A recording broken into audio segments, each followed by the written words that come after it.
Good evening, everybody, and welcome to another of our Royal Society of Medicine in Conversation Live. Very lucky this evening. We've got a guest, very special guest, Baron Darroch of Kew, best known to most of us as Lord Kim Darroch, former British diplomat and national security advisor, as well as UK permanent representative to the EU. He served as British ambassador to the USA for 3 years until his retirement in 2019, famously prompted by an awkward diplomatic incident when his frank and non too flattering description of President Trump was leaked to the press. His retirement as ambassador to Washington came after 40 years as an illustrious career in the diplomatic service, and we continue to benefit from his political insights. So welcome, Kim. I call you Kim rather than Lord Darroch, if I may. Kim, it's so nice of you to join the Royal Society of Medicine evening this evening in conversation. So let's start with the politics of the here and now and the Partygate scenario. We were just talking before this program came on air about Danny Finkelstein's column in the Times.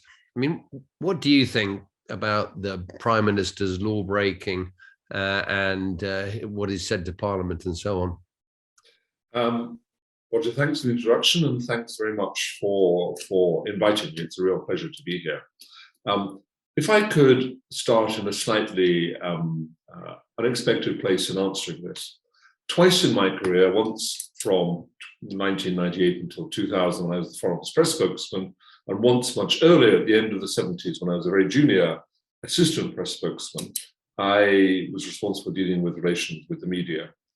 And when you look at issue facing number 10 at the moment, with a Prime Minister who has broken the rules, become the first Prime Minister broken his own laws, I should say, become the first Prime Minister who, while serving in the office, has committed an offence and received a criminal sanction.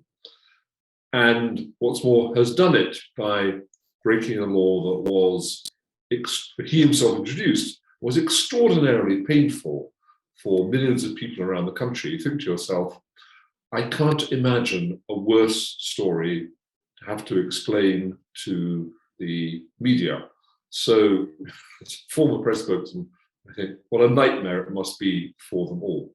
But serious question is, should he stay in office? And look, on balance, I think he shouldn't. Let me explain briefly why. If it had just been this wandering into your office or into the cabinet room, I think it was, and being greeted by a crowd of people with a birthday cake and a few glasses being served and staying there for 10 minutes and then exiting. If that was it, I think maybe you could just about justify staying in office, refusing to resign. But I think this won't be the only party he is found by the police to have attended, and I suspect it won't be the only fine that he gets, the only fixed notice penalty that he gets. So that's one count against him. And then the other thing is, I don't know why he said those things he said in Parliament when he must have known, because this were things he said in Parliament the last few months, when the whole thing was growing and growing as a story, when he knew there would have to be some sort of formal inquiry. And he must have known that he had gone to these things and that it would be very difficult then to explain why he had said to Parliament there were no parties and I'm completely in the clear. So at best, that was an error of judgment. At worst, it was something more than that. It was a deliberate misleading of Parliament. And I think the rules on that are clear. And I think in those circumstances, you have to go. All that said, that's my personal view.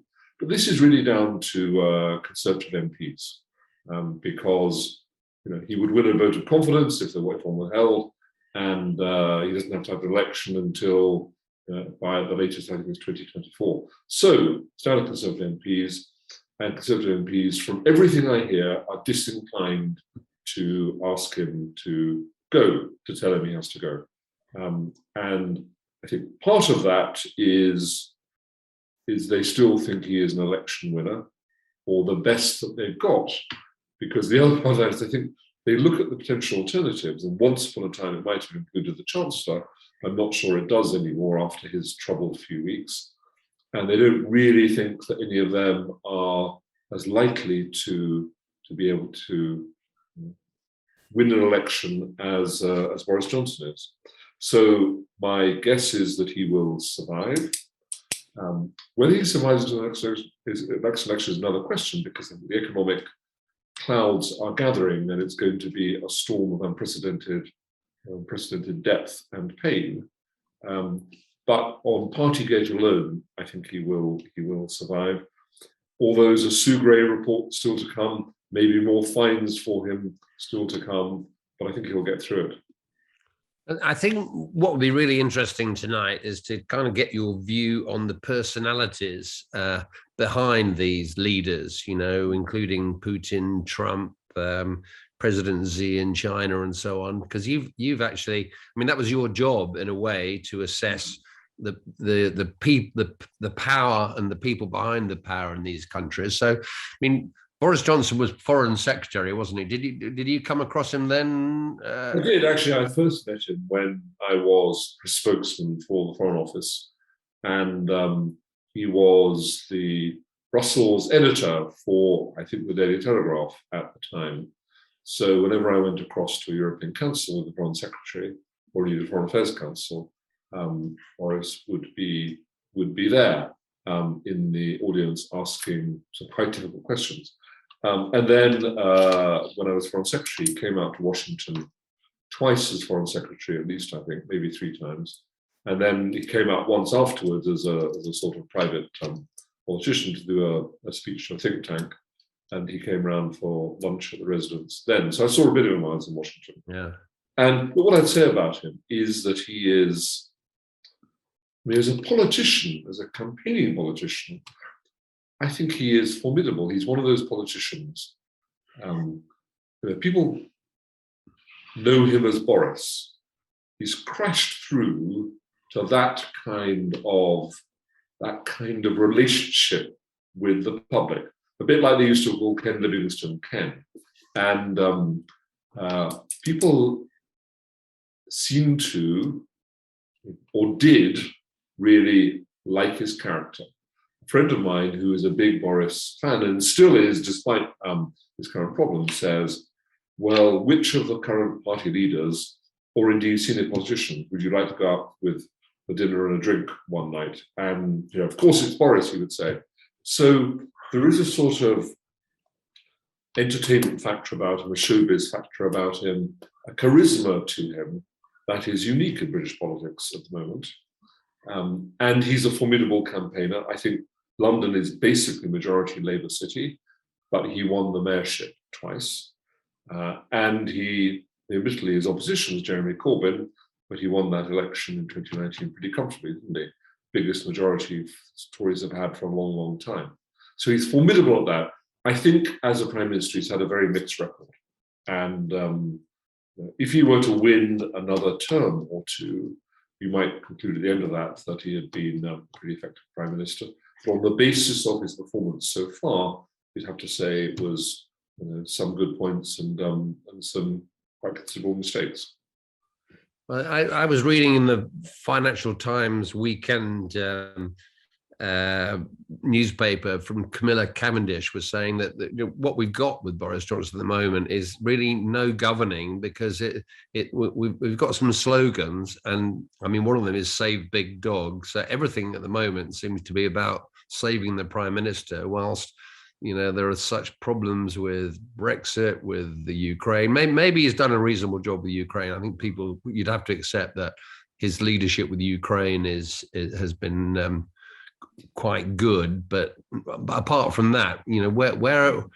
where is the kind of governing aspect of this government? Where are we headed? Where's their vision? Look, he's not a detail man, and he's never been a detail man, I think. And I kind of think that to be a fully successful prime minister, you do need to be able to grasp all the detail of the various key policy areas. I just doubt that he is that he does that. Camilla Cavendish was in the number 10 when I was National Security Advisor, was in David Cameron's number 10. And she's a very effective policy sort of geek. And she's on the Cameron side of the party, I think. And what she says about Boris, I think, is, or about the current state of British politics, is pretty accurate.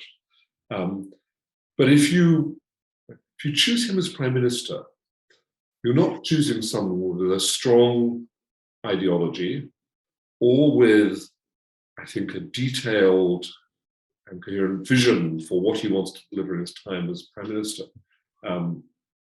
I think that levelling up is something that he does care about.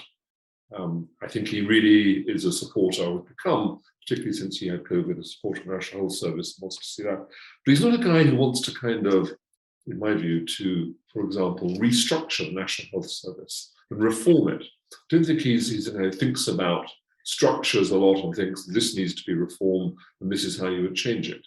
I think he's more about addressing the problems as they come to him and picking the opportunities which, as a politician who believes he understands the public mood, he can use to, as it were, to boost his standings and his ratings. So he's a different kind of politician. He's the opposite of a policy geek for me. Yeah. There's a couple of questions coming in, 3 actually. So thank you for the questions. Please do fire them in. Good chance to interrogate the ex-ambassador for Washington. Firstly, there's a comment from Felicity Mehendale. Liars can't be good prime ministers, Felicity says. I would agree with that. And then Gillian Perry. Much more succinctly than I did. But essentially, I agree with her. I think that the statements he's made to Parliament are the things that you really can't reverse out of and mean that he really should resign, but he's not going to. No, I mean, I think the May 6 elections are going to be interesting. I would think they'll take a bit of a hammering, but we'll see. Gillian Perry Green, thank you, Gillian. She says, who do you think from either party would do a better job with the big problems that we're facing now? I mean, that's a good question. It is. Look, there are people in all the parties who I have a lot of time for as politicians. And I better start with a Conservative. I have a lot of time for Tom Tugendhat, who's chairman of the Foreign Relations Committee, who I think is both a thoroughly decent and very straight individual, but I think is a real policy brain as well, and would have a vision of what he wants to do to transform the UK that would be who's allowed to pursue it and to follow it, he could deliver it, would be good. So he's someone I admire and think has a big political future. I don't know. I used to know a lot of the Labour Party politicians when I was working for Tony Blair, and I don't know the new generation, so I don't know Keir Starmer at all. I do think Starmer's performances, both in public and in Parliament, have become much stronger over the last 3 or 4 months. And I try and watch Prime Minister's questions every week, but I think he's pretty good now. And he's obviously, you wouldn't rise to be Director of Public Prosecutions if you weren't a very, very smart, effective lawyer. In the beginning, he came across too much as a lawyer, I think, but I think that's changing. So I'm not saying that he's someone that I would guarantee would be a good Prime Minister, but I've become more impressed with him in the last 4 months. If you want a figure who, sadly, I don't think will ever return to British politics, but I admired a lot, who was Foreign Secretary, and I'm still in touch with him, but I think is a formidable politician, or formidable brain, it's David Miliband. And he's a great loss to British politics, not just to the Labour Party, but to British politics. And it all comes from the Labour Party in that very tight leadership election, choosing his brother over him. And I wonder how many of them now think that was the right choice. Although I think that Ed Miliband is making a very good fist of being Shadow Environment Secretary and would be a good cabinet minister. But I think we lost out on potentially a really good prime minister if David Miliband had won that election. Yeah, that fratricidal battle was. I know. Yeah, it was.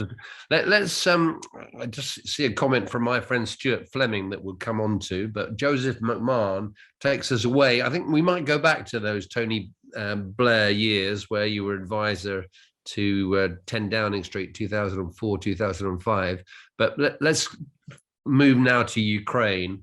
And Joseph McMahon says, what's the point of the UN if a country can invade its neighbor in the most brutal manner, seemingly with impunity? Is that not the situation for which it was established? Let's first talk about, the invasion and the way that the UN has handled it, as well as NATO, actually. And then I know that you've met Putin on I think 10 or 12 occasions. So I'd really like some insight into Mr. Putin and why on earth he's gone down the route that he has. So what about the UN first? Look, it's a very good question. And the answer is, I'm afraid, that the UN currently isn't much use. And it comes down to the structure of the United Nations. When you have relations between Russia and, to a degree, China, and the US and the West, on the other hand, in such a bad state, it means anything you try and do in the UN, which has legal force, which means something that is Security Council resolution, anything you try and do in the UN, that is intended to be decisive on an issue like the Ukraine invasion, which is absolutely against international law and appalling and involving war crimes. And some people, I notably President Biden, are calling it genocide. But both Russia and China have veto power in the UN Security Council, as we do and as France does and as the US does. And the Russians and Chinese, backed by Chinese, are going to veto anything and everything. The UN has been in that state for about 15, 20 years now. And it's a structural problem. I mean, the idea when it was founded and this structure was created post-war was that we would all try and work together and make the world a better place. And with Vladimir Putin, that's not happening. So the UN is on the sidelines and ineffective, as it has been in previous wars in the past couple of decades, as it was on Syria, for example. So it's in a bad place. What has made a difference on Ukraine is, I think, NATO and supplying weapons to the Ukrainians, EU sanctions and national sanctions, British sanctions, American sanctions, which are having a pretty devastating effect on the Russian economy. And then you come down to Ukrainians discovering a war leader in Zelensky and the extraordinary tenacity and ferocity with which they're fighting. Plus the absolutely unexpected, and you hear military generals sort of expressing surprise over this every day on the media, the absolute underperformance of the Russian army to a degree of incompetence and tactical naivety and ineffectiveness that none of us expected. Yeah. Let's go back to Putin then, because he was the man that pushed the button on the invasion. And I've got a few Russian friends, quite influential Russian friends who actually know him. And they said, he's not going to do it. He's not going to do it. But then he did. So can you give us any insight into that, with having known him and met him many times? Look, a lot of people, a lot of experts didn't think Putin would do it because it is such an irrational action, and it's so difficult to see how it ends well for him. When I say I met Putin, what I really mean is I was the note taker or one of the advisors sitting in the room for a number of British prime ministers when they met Putin. I go back all the way to 2000 when I was press spokesman for Robin Cook, and Putin had just been appointed Prime Minister. Boris Johnson was still president, and we were going across to Moscow anyway for a visit to see the Russian Foreign Minister. And they fixed up, the embassy fixed up a little audience with Putin as the coming man of Russian politics. And I just remember Robin Cook meeting him, taking him aside at a reception. And the striking thing then was, this was a Putin who appeared a little nervous about meeting a foreign minister from another country, who appeared quite diffident, who laughed quite a lot at Robin Cook's jokes, and who said a number of things which, when reported back to us, sounded like he was, the reincarnation of Gorbachev or Yeltsin when sober. So that was Putin Mark I. And when I worked for Blair as his Europe advisor, going to some of the G7 meetings, G8 meetings as then were, with Putin, by then president, coming along with them, he had some big friends around the G8 table. Gerhard Schroeder, who was Chancellor of Germany at the time, who subsequently became a senior director in Gazprom, so sort of became an employee of the Russian state. And Silvio Berlusconi, then Prime Minister of Italy, and he also had very good relations with the French president. And so he felt around the G8 table that he was amongst friends. He said that publicly. So Putin at that stage did not appear the kind of person who could do or would do what he's done now. And then you get the Russian support for the separatist forces, separatist movement in Georgia, leading to Abkhazia and South Ossetia, breakaway states. And then if you roll it forward to 2014, you get Russia annexing Crimea and encouraging separatism in Donetsk and Luhansk. And then you get, roll it forward to 2022, and you have him invading Ukraine. So over these 20 years, he has become a different person. He has become embittered and even paranoid about the West. And it's difficult. Remember, Macron talked to him recently, and then one of Macron's people said to the press that Macron said, this is a completely different person from the person they used to know.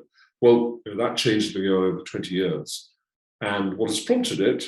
Well, I think he was always a Russian nationalist, and they keep quoting a moment after the reunification of Germany, when the then American Secretary of State James Baker said, apparently, that NATO did not want a single meter of further territory that that after the collapse of the Warsaw Pact and the raising of the Iron Curtain, implying that Central and Eastern Europe should be neutral.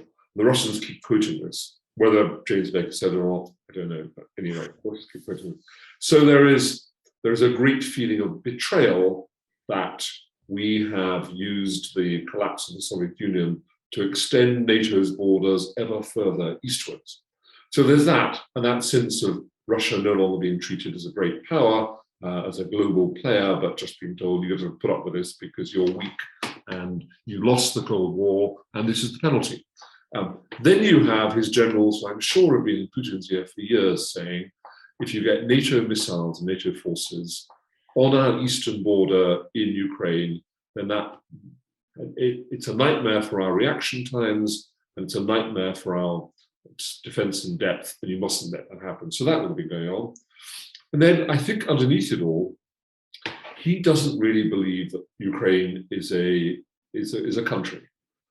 He believes that it's actually part of Russia, that they're all really Russians there, and that this idea of an independent Ukraine that is moving further and further into Western orbit is just completely wrong, and against Ukrainian history, even though Kiev was a major European city long before Moscow was. Anyway, he doesn't believe that Ukraine's a country, and he wants to be surrounded by client states around Russia's borders, because that's about Russian security.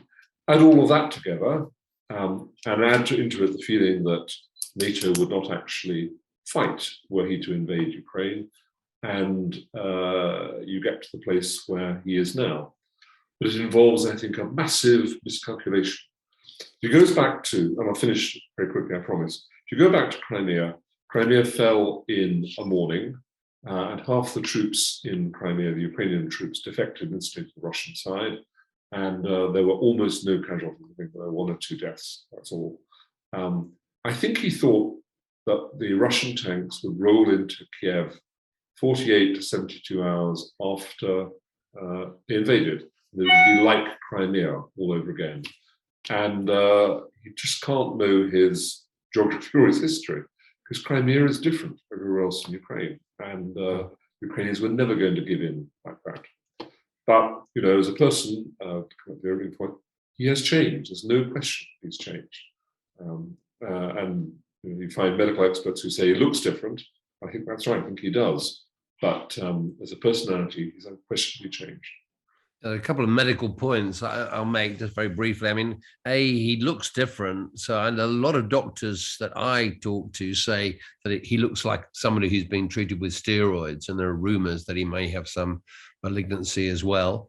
And the second thing about, you know, the question of whether he was or wasn't going to invade, one of the interesting things that the US intelligence picked up was that they were not only shifting a load of troops up to the border, but they were shifting blood products, like for blood transfusions, up to the border as well, ahead of the invasion. And the Americans said, well, you're never going to do that unless you're actually going to invade, because those things are that you can't reuse them once they've been out for storage. But let's change the subject away from Putin and the sad story of Ukraine. And well, Stuart Fleming is a pal of mine and used to work for the Financial Times. He says, is the EU right to see the US now as a potentially unreliable ally? And that kind of takes us across the Atlantic to America and to Trump, who I know is not your favorite person. But I'd like to hear your insights into Trump as a person. But yeah, let's answer Stuart's question first. You know, is America the ally that we've always relied on still to be relied upon? Look, I wish it weren't true. I wish I could say to you, no, America is absolutely as dependable as ever. But when you see Donald Trump as if he chooses to run in 2024 as almost having a clear run to the Republican nomination, and then it's down to him versus whichever Democrat comes through, you conclude that Trump has a real chance of winning in 2024 if he runs. And let's remember, Trump in his first term said 2 things about Europe that stick in my mind forever. One, that the EU, the European Union, was worse than China. And 2, that NATO, and he said this publicly, said that NATO was a scam under which the Europeans got America to pay for their defense while they spent all their tax income on social security schemes. And John Bolton, who is as conservative as they come and was National Security Advisor for about a year and a half under Trump, said that one of the things Trump kept coming back to in private conversations was taking America out of NATO. And that if Trump had won a second term in 2020, then that would have been one of the first things he would have tried to do. So with the possibility of Trump coming back into the White House, by the way, if I had to put money on it, I don't think he will, but we can come on to that. But I mean, it certainly is possible, some would say probable. Then you'd have to say you can't be secure and sure about US commitment to Europe and to NATO in the long term. You just can't. Any insights? I mean, that was your job to study the kind of mental characteristics of Trump. And we were talking a bit about that amazing BBC documentary, 4 Hours at the Senate House, where the storming of the Senate House occurred after Trump lost the election. But I mean, is Donald as mad as his persona seems to be as an observer? I mean, I don't think mad is the word for him. I think he is deeply uninformed about the world and about international politics. He knows a fair bit about American politics, but doesn't know about international politics. I mean, John Bolton also said of Donald Trump publicly that Trump thought that Finland was part of Russia. So, he's not a great guy on geography, let alone international politics, and he's deeply uninformed about the world. But on the one hand, he had a kind of genius for connecting with, you can call them the left behind, but the people disillusioned with Washington, who felt that Washington didn't care about them, who were being left behind by economic growth, who were living maybe from paycheck to paycheck. And he could connect with them, he could tell them what they wanted to hear, which was that Washington didn't care about them, that the deck was stacked against them, and that everything was unfair, and they had been cheated of what they should have expected in life. So he connected amazingly well with those people. He also connected with the business community, for whom he promised to bring down taxes and open up the economy and reduce regulation. So those were the components of his victory in 2016, and they're still there now for him to exploit if he runs in 2024. Although his problem now is he had no record in 2016, so he can make lots and lots of claims about what he would do, but now people will be able to point to what he achieved or didn't achieve in his 4 years in office, and that's a more difficult thing for him to defend or claim. But look, as a person, apart from being, deeply uninformed about the state of the world, he has an ego the size of maybe California, and he has a lot of gut instincts, which are basically about the world being a fairly brutal place. He doesn't really believe that allies are proper allies. He thinks that the most powerful leaders in the world are the world's strongmen, the Putins and President Xi of China, and Erdogan of Turkey were the people I think he admired most. He doesn't have much time for Europe for a whole range of reasons, including some of his own personal experiences in dealing with Europe before he even became president. Go into detail about those who wants to know. So he's no great friend of ours, and he's representative of a strand of thinking in America that maybe we wouldn't call it isolationist, but it's kind of unilateralist. It's about America alone, pursuing America's national interests and using its economic power and its military power and its political weight to get its way in the world pretty much whatever it wants. So it's kind of America alone is his real slogan.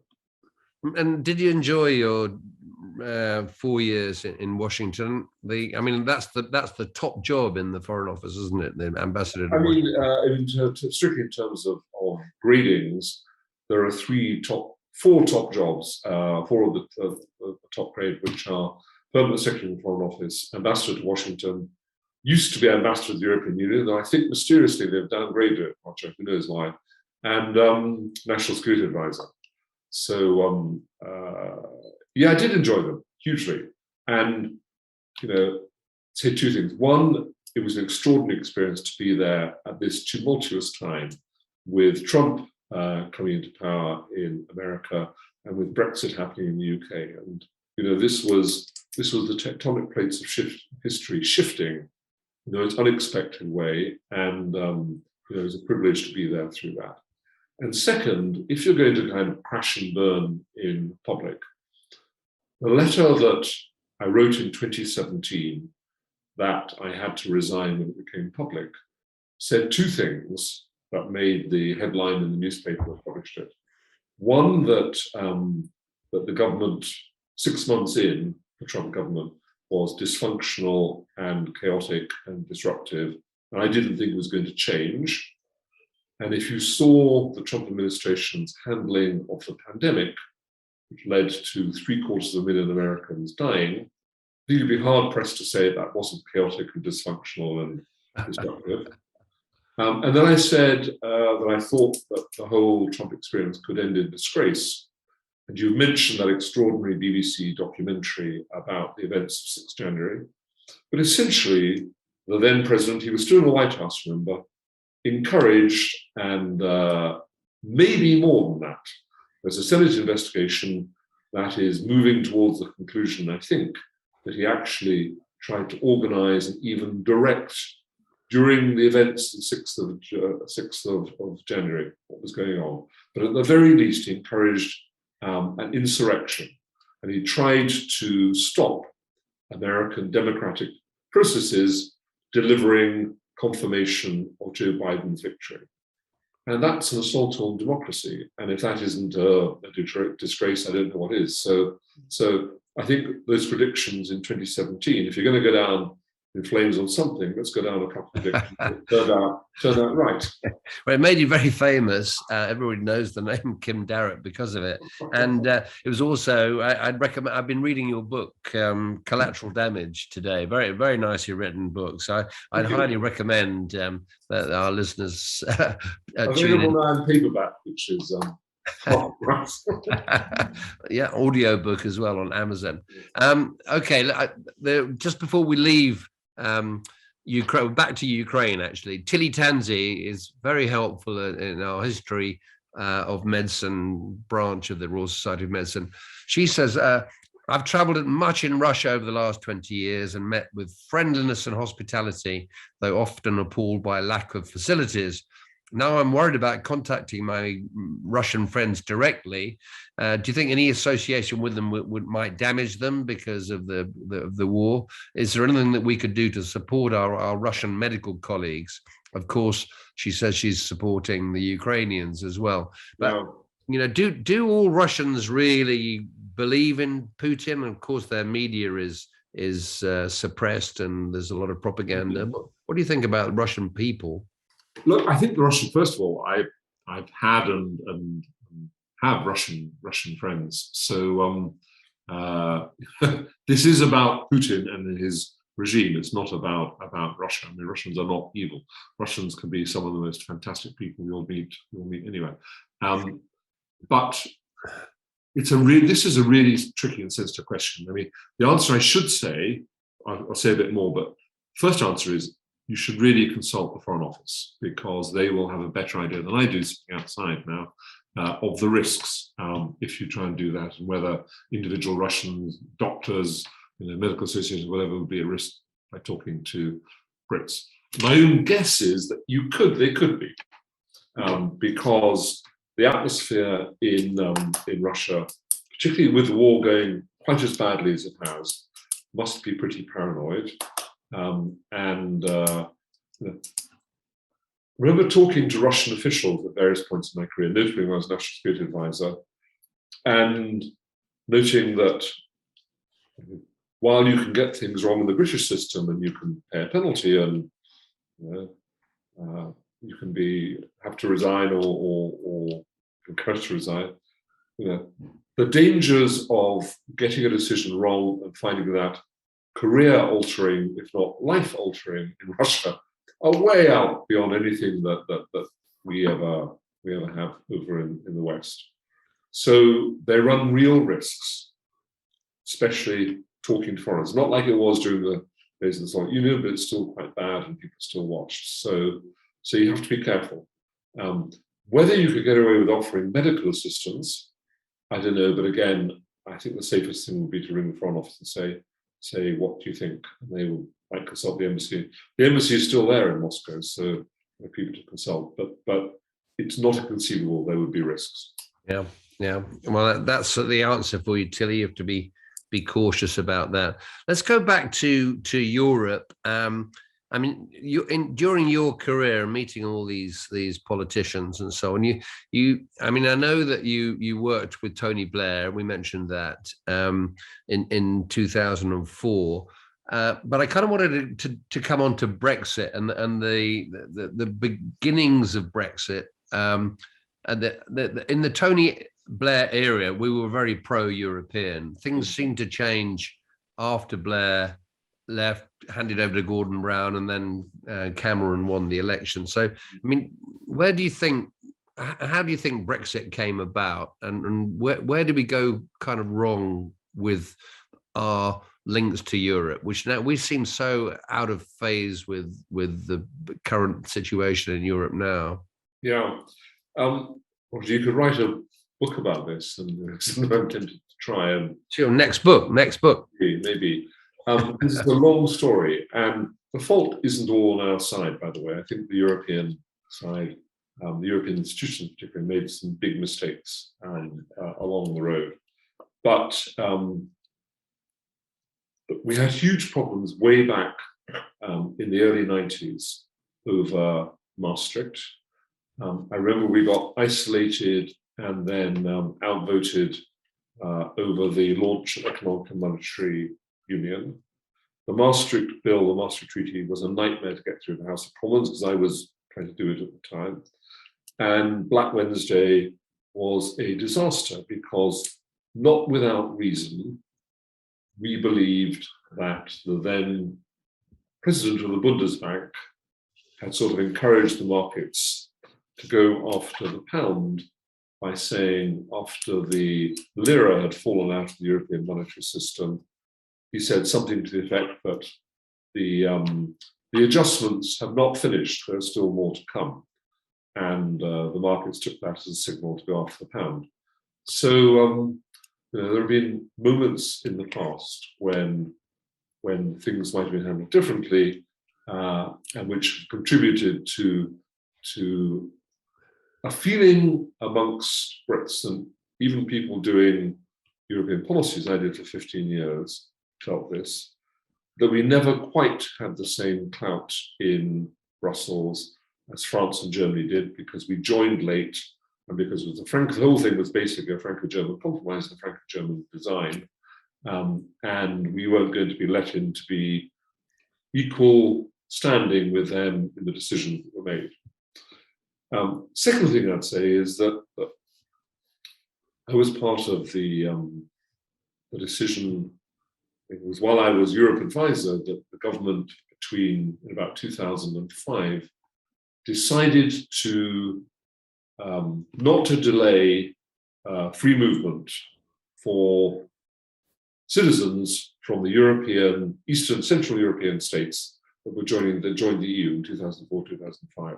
So it was Hungary and Czech Republic and Slovakia and Poland and Estonia and Lithuania and Latvia.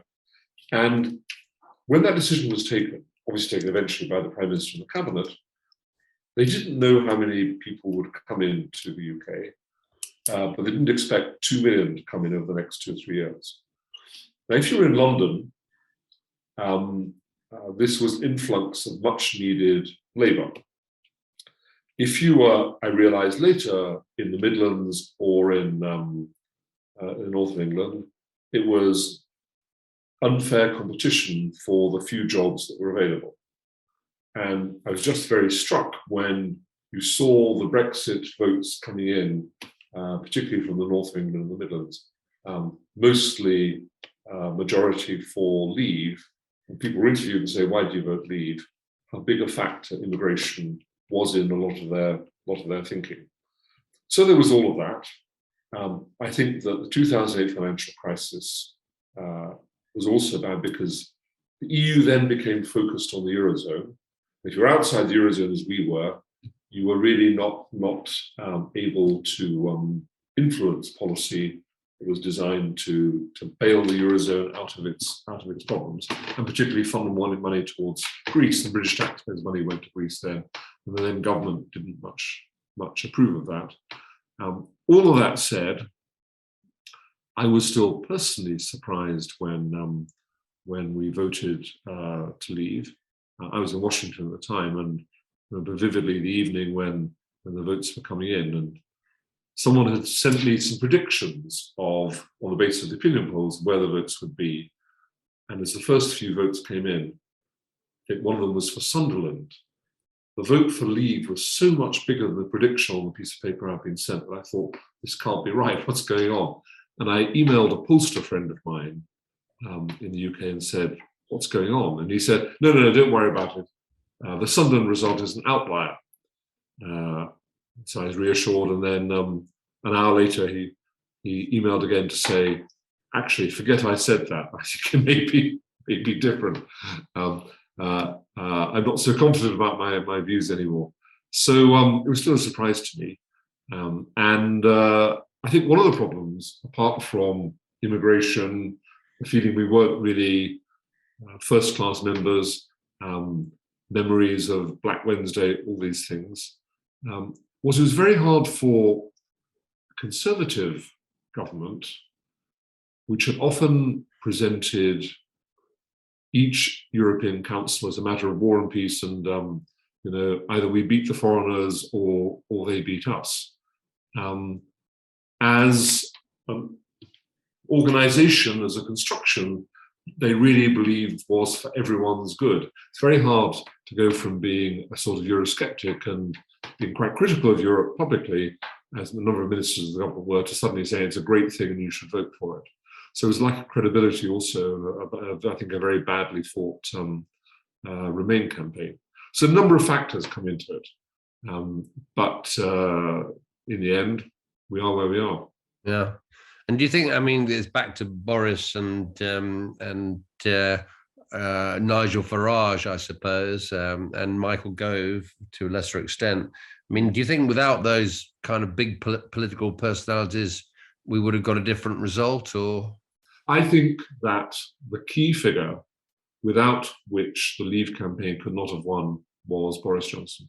Yeah. Just because of his public appeal, his skill, and his clout as a campaigner. And I remember talking to very senior politicians when members of the government, cabinets, when the Prime Minister publicly announced, Cameron, this was Prime Minister Cameron, that he was going to have a referendum after the election on European membership, saying, are you sure Boris Johnson will be on side? And they were very sure in those times that he would be on the Remain side of the argument. And I think it was a huge blow when he decided to support Leave. And do you think that was purely because of his? I mean, it transpired in the end that it did boost his career. Was it a cynical political move, or did he really believe in Brexit himself? Well, this is really difficult to answer. Personally, I think there was quite a lot of political positioning in what he did. But then he famously wrote 2 articles, one supporting Leave and one supporting Remain, to try and balance out the arguments. So it wasn't like it was a deep conviction like many Brexiteers had, almost from birth, that we shouldn't be in this thing. It seems like Boris Johnson was in the middle of the argument, could have gone one way or the other until the last moment. Yeah, maybe he went that way in order to boost his political career. We're running a little bit out of time, so I want to do a few more questions. Catherine Lyon says, what motivated you to become a diplomat? Do you feel that the role enables you to make a real difference in difficult situations? What are 2 of the most important skills in diplomacy? Gosh, that's 3 questions in one. What motivated me? Look, when I left university, I had no idea what I wanted to do with my life. And I sometimes think I still don't have any idea.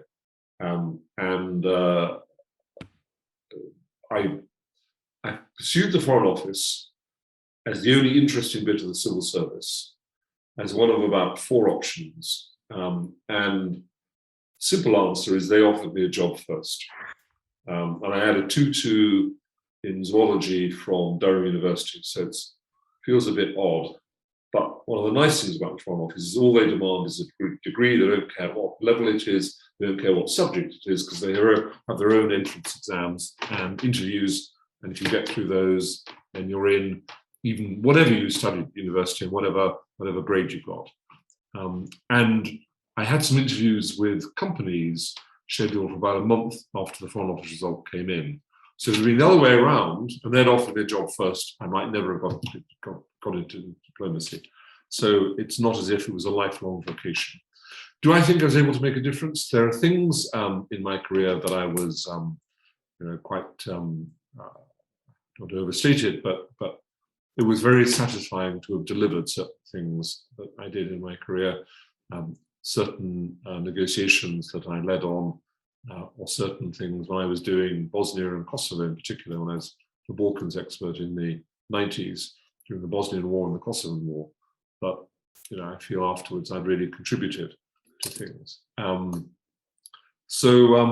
Yes, in that sense, it was. What was the third part of the question, Roger? No, I'm losing it. I think I've crossed it off myself, and I can't even remember. Let's go back to a bit about the FO. I mean, also the merger with the development office, number one, and number two.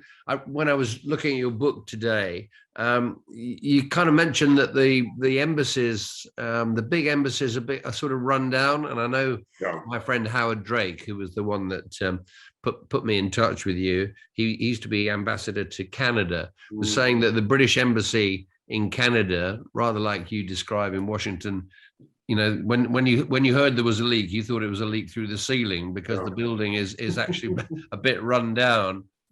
We don't look after our embassies in the way we should. No, I mean there have been decades underinvestment in the Foreign Office, in the Foreign Service, in our properties overseas, and in the setup in London, and all of the embassies have been hollowed out. I mean, to give you one example, Washington. I mean, I don't want to complain about the resources when I was there because they were still, by modern standards, generous. But Washington used to have 7 people of councillor rank, which is one of the senior levels in the office. Councillors are basically they're directors of the different parts of any system. And then you have deputy ambassador in front of them, top of them, and then the ambassador. And there were 7 councillors in the Washington of the 80s and even of the 90s. When I got there were 2. And actually there was so much going on that they sent another one, so we went up to 3 while I was there. But still much, much, much smaller than even 20 years previously. Howard, if he's listening, in regards to Howard, will, I'm sure, know this, but Canada is an important post and a big post. It's a G7 country. And that was dramatically hollowed out over the same period. To the extent that I think they were in the same building they'd been, there were literally lots of empty offices where we used to be. I was in Rome earlier in my career, and that's also a G7 country. And the Rome now has a load of empty offices just because it's been cut down so far. And the trouble is, and I understand this, making the case for spending money on what a newspaper might say was talking to foreigners is quite tough. And there's a lot of money to go around, and the business you've been in, Roger, National Health Service, soaks up an awful lot of it and matters to everyone. And in times of peace and prosperity, diplomats are thought to spend a lot of their time at cocktail parties, and to be kind of a luxury. Although I spent way more time in war zones in my career than I did in cocktail parties. And in the end, you get the Foreign Service you want to pay for, and if the public are content with what they have at the moment, then so be it.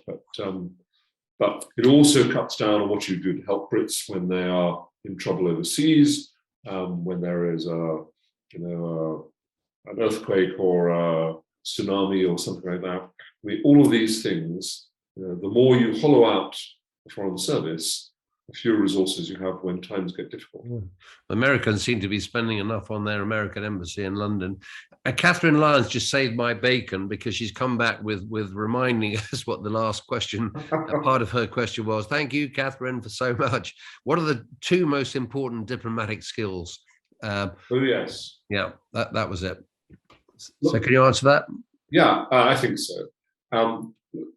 The most 2 most important ones are, number one, I would say, this may surprise people, you need to be a good listener to understand and to be able to assess, to ask the right questions, and then to assess the veracity and the significance of the answers. Because a big part of what we do, understanding what's going on, to understand what's going on, you need to talk to lots and lots of people, not just the government, but people outside government, people in opposition to government, people across the spectrum, and then be able to tell your capital what the mood of the nation is, what the mood of the country is, and you get that from listening to people. So it's one of the unheralded skills of being a diplomat, is being a good listener and someone who can identify when someone has said something important to you. The other thing that I think is important, I would say this, wouldn't I, is you need to be ready to, how would I put this? Well, there's no simple way, it's just truth to power. You're paid to give advice, objective, the best advice you can. And that means telling people things that will run against government policy, or will be difficult to swallow, or difficult to implement, or whatever. Telling people things that, telling ministers, in the end, have to answer to Parliament for what a government does, and answer to the public, things they don't really want to hear. But if you don't give straight, objective advice, if you try and colour or temper your advice to the political mood of the day, then I think you're failing in your duty. Mm-hmm. We've got a last question, I think, because we're running out of time, from Tara Wiramanthi. Thank you, Tara. Is there anything you observe now that makes you hopeful? Because we have talked about a lot of the bad things in the world. What makes you hopeful for the future? A few things. I mean, first of all, I kind of believe that the pendulum will swing back, and that I'm not thrilled about the way we are governed at the moment and the sort of decisions the government takes, though there have been some triumphs even there, like the vaccine program. But I think that competent and potentially rather boring government will return, and that we will eventually reach not a rejoining of the European Union, but a much more sensible place in our relations with Europe, which involves being much closer to structures like the single market. So I'm kind of hopeful in the medium term about that. The other thing I think is that I think that we will have three things here. The second one is I think governments will eventually get to policies just about soon enough to tackle climate change. So while we may not hit every objective on the way, I think that there is a real movement now, and will become stronger, to do a lot more on climate change. And so I think that particular global challenge, global crisis, we are going to address, although there are times when you wonder a bit. And the third thing I think is that I think Putin has made a disastrous decision, a massive miscalculation in the invasion of Ukraine. And though it may take, will certainly take months and could take years, I think it will be the end of him. And then there is an opportunity for us to build a relationship with whoever succeeds him. One hopes.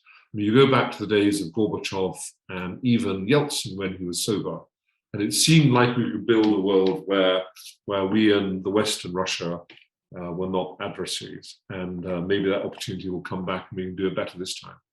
Yeah, well, there are great answers to that question, and there are a few more coming through, but we're running out of time. It's exactly 8 o'clock, so I will let you go and have some supper. Kim, thank you so much for your participation. Don't go away. There are a couple of announcements I have to make.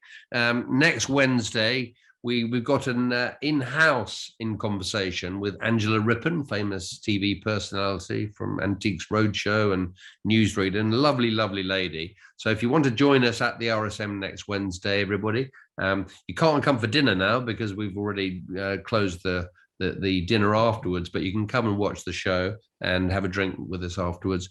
And then the next one after that is Ben Goldacre, very famous medical observer of medicine and commentator on medicine. Ben is talking to Simon Wesley on Wednesday, the 27th of April. So, Kim, thank you so much. I'll send Howard your best wishes. And one of these days, we better meet in the flesh. Maybe we can have a game of tennis one of these days. That'd be great. That'd be great. All right. Thanks again for your participation. Really love talking to you. Bye.